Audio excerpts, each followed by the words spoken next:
गुरु और शिष्य संवाद वत्स कैसे आना हुआ? प्रणाम गुरुजी। आयुष्मान भव वत्स। कहो, क्या जिज्ञासा है? गुरुदेव, एक प्रश्न पूछना चाहता हूं, यदि आपकी आज्ञा हो। अवश्य पूछो वत्स। गुरुदेव, मनुष्य के मन में अनेक शंकाएं उठती हैं। कोई कहता है कि भूत नहीं होते, कोई कहता है कि भगवान दिखाई नहीं देते, इसलिए वे भी नहीं हैं। मैं आपसे जानना चाहता हूं, क्या भूत और भगवान वास्तव में होते हैं? सत्य क्या है?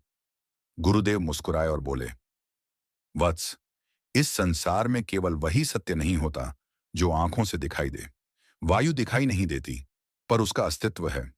उसी प्रकार ईश्वर भी प्रत्यक्ष न होकर सर्वत्र विद्यमान है। जहां तक भूतों की बात है, शास्त्रों में अतृप्त आत्माओं का वर्णन मिलता है। कुछ आत्माएं मोह, क्रोध, अधूरी इच्छाओं या अकाल मृत्यु के कारण भटकती हैं, जिन्हें सामान्य लोग भूत कहते हैं। परंतु स्मरण रखो वत्स, भूतों से अधिक शक्तिशाली भगवान का नाम है। जिस हृदय में सच्ची भक्ति, सत्कर्म और ईश्वर का स्मरण होता है, वहां किसी नकारात्मक शक्ति का प्रभाव नहीं टिकता। गुरुदेव, एक प्रश्न और है, पूछो वत्स। यदि भगवान सत्य हैं, आत्मा सत्य है, भूत भी सत्य हैं, तो फिर इस संसार में झूठ क्या है? गुरुदेव शांत स्वर में बोले, वत्स, तुमने बहुत गूढ़ प्रश्न पूछा है। भगवान सत्य हैं, आत्मा सत्य है, परमात्मा सत्य है। ये प्रकृति, अग्नि, वायु, जल और सूर्य सब सत्य हैं।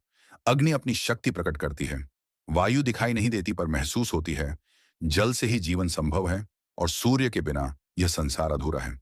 जो दृश्य है वह भी सत्य है और जो अदृश्य है वह भी सत्य है। यदि इस संसार में कोई सबसे बड़ा झूठ है, तो वह है मनुष्य की दूषित नीयत। जब मन में छल, कपट, स्वार्थ और अहंकार जन्म लेते हैं, तभी असत्य उत्पन्न होता है। मनुष्य अपने शब्दों से नहीं, अपनी नीयत और कर्मों से पहचाना जाता है।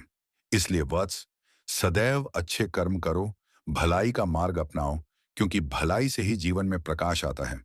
तुम्हारे कर्म ही तुम्हारी पहचान है और वही तुम्हारे साथ चलते हैं। तथास्तु।